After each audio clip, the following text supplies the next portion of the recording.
Phone tapping కేసులో ప్రభాకర్ రావుకు సుప్రీంకోర్టులో ఊరట దక్కింది. ప్రభాకర్ రావుకు పాస్పోర్ట్ ఇవ్వాలని ఆదేశాలిచ్చింది. పాస్పోర్ట్ వచ్చిన 3 రోజుల్లో ప్రభాకర్ రావు ఇండియాకు రావాలని ఆదేశాలిచ్చింది న్యాయస్థానం. తదుపరి విచారణ వరకు ప్రభాకర్ రావును అరెస్టు చేయొద్దని తెలిపింది. తదుపరి విచారణను ఆగస్టు 5కి వాయిదా వేసింది సుప్రీంకోర్టు.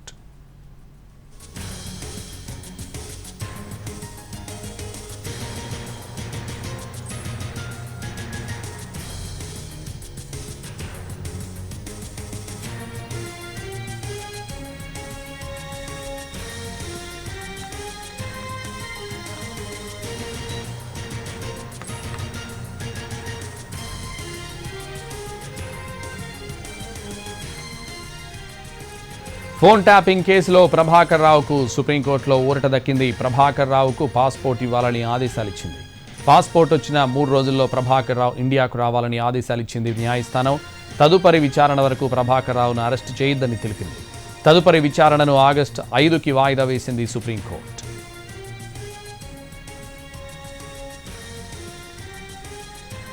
ఇదే విషయానికి సంబంధించి మరింత సమాచారం ఢిల్లీ నుంచి మా ప్రతినిధి రాజు లైవ్లో అందిస్తారు. రాజు. సంతోష్, తెలంగాణలో ఫోన్ ట్యాపింగ్ కేసుకు సంబంధించి కీలక నిందితుడిగా ఉన్నటువంటి టి ప్రభాకర్ రావు ఏదైతే తను స్పెషల్ ఇన్వెస్టిగేషన్ బ్యూరోకు చీఫ్ గా పనిచేశారు. సో ఆయన ప్రస్తుతం విదేశాల్లో ఉన్నారు. అయితే తనను విదేశాల్లో నుంచి భారత్ కి రావాలంటే తనకు ముందస్తు బెయిల్ ఇస్తే వెనక్కి వస్తాను, అంతేకాదు పాస్పోర్ట్ కూడా ఇవ్వాలని చెప్పి సుప్రీంకోర్టును ఆశ్రయించారు. వాస్తవానికి ఇదే పిటిషన్ పైన గతంలో పలుసార్లు హైకోర్టును కూడా ఆశ్రయించారు. అయితే హైకోర్టు ఈ విషయంలో వ్యతిరేకించింది, బెయిల్ ఇవ్వడానికి నిరాకరించింది. అయితే ఈ రోజు సుప్రీంకోర్టులో సుదీర్ఘ వాదనలు జరిగిన తర్వాత సుప్రీంకోర్టులో ఉన్నటువంటి జస్టిస్ బేలాయన్ త్రివేది, జస్టిస్ సతీష్ చంద్ర శర్మల ధర్మాసనం కీలక ఆదేశాలు జారీ చేసింది. మొదట ప్రభాకర్ రావుకు పాస్పోర్ట్ ను పునరుద్ధరించాలి. దాంతో పాటు ఇప్పటి వరకు అంటే ఏ విధంగానైతే తను పాస్పోర్ట్ ఇవ్వగానే 3 రోజుల్లో వెనక్కి రావాలి. మరోవైపు తదుపరి విచారణ అంటే ఆగస్టు 5వ తేదీన తదుపరి విచారణ జరగబోతుంది. సో తదుపరి విచారణ వరకు ప్రభాకర్ రావు పైన ఎటువంటి చర్యలు తీసుకోవద్దు, అంటే అరెస్ట్ చేయొద్దంటూ కూడా ఏదైతే ఆదేశాలు జారీ చేసింది సుప్రీంకోర్టు. సో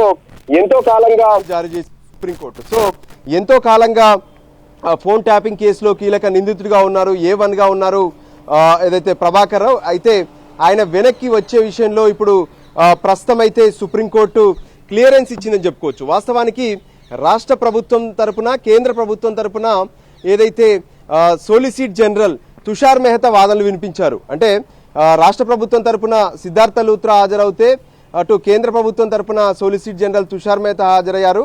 ప్రధానంగా వాళ్ళ వాదనలో చెప్పింది ఒకటే, ఏదైతే ఇప్పటి వరకు ఉన్నటువంటి ఈ పరిణామాలు కావచ్చు, తనకు ఏదైతే ఈ కేసుతో సంబంధం ఉంది, పైగా కేసు రిజిస్టర్ అయిన తర్వాత తను ఏ విధంగానైతే తిరుపతి నుంచి చెన్నై వెళ్లారు, చెన్నై నుంచి విదేశాలకు పారిపోయారు. సో ఖచ్చితంగా ఆయన తీసుకొచ్చేటటువంటి బాధ్యత మాదే, మేమే తీసుకువస్తామని చెప్పి కూడా తుషార్ మెహతా తన వాదన ద్వారా వినిపించారు.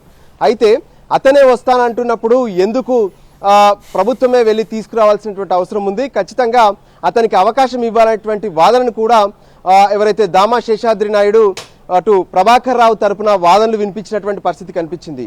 అంతేకాదు ఇప్పుడున్నటువంటి పరిస్థితుల్లో అంటే ఏదైతే ఫోన్ ట్యాప్ కేసుకు సంబంధించినటువంటి విషయంలో ఇప్పటికే ఒకరికి ముందస్తు బెయిల్ ఇవ్వగా 4గురికి రెగ్యులర్ బెయిల్ కూడా ఇచ్చారు. సో దాన్ని పరిగణలోకి తీసుకొని ప్రభాకర్ రావు కూడా బెయిల్ ఇవ్వాలి, ముందస్తు బెయిల్ అని చెప్పి వాదనలు వినిపించారు. అయితే ఏదైతే ఈ కేసులో కీలక నిందితుడిగా ఉండడమే కాకుండా తను కావాలనే విదేశాలకు పరారయ్యారు. అతను చెప్తున్నటువంటి క్యాన్సర్ ట్రీట్మెంట్కి సంబంధించినటువంటి అంశంలో కూడా అది 13 ఏళ్ల ట్రీట్మెంట్కి సంబంధించినటువంటి హిస్టరీ ఉంది. సో ఇప్పటికిప్పుడు వచ్చింది కూడా కాదు.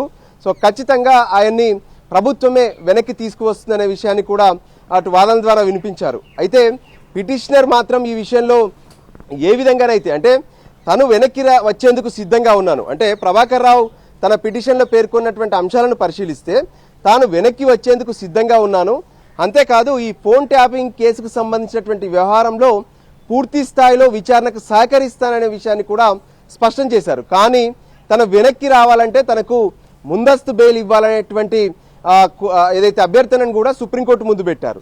సో ఫైనల్ గా సుదీర్ఘ వాదనలు జరిగాయి. దాదాపు 45 నిమిషాల పాటు వాదనలు జరిగిన తర్వాత జస్టిస్ ఏదైతే బివి నాగరత్న, జస్టిస్ సతీష్ చంద్ర ధర్మాసనం కీలకమైనటువంటి తీర్పు ఇచ్చింది. ఫోన్ ట్యాపింగ్ కేసులో ఏదైతే తదుపరి విచారణ వరకు ప్రభాకర్ రావును అరెస్టు చేయొద్దు, అంతేకాదు ప్రభాకర్ రావుకు రద్దు చేసినటువంటి పాస్పోర్ట్ ఏదైతే ఉందో దాన్ని పునరుద్ధరించాలని చెప్పారు. Right, thank you. రోగి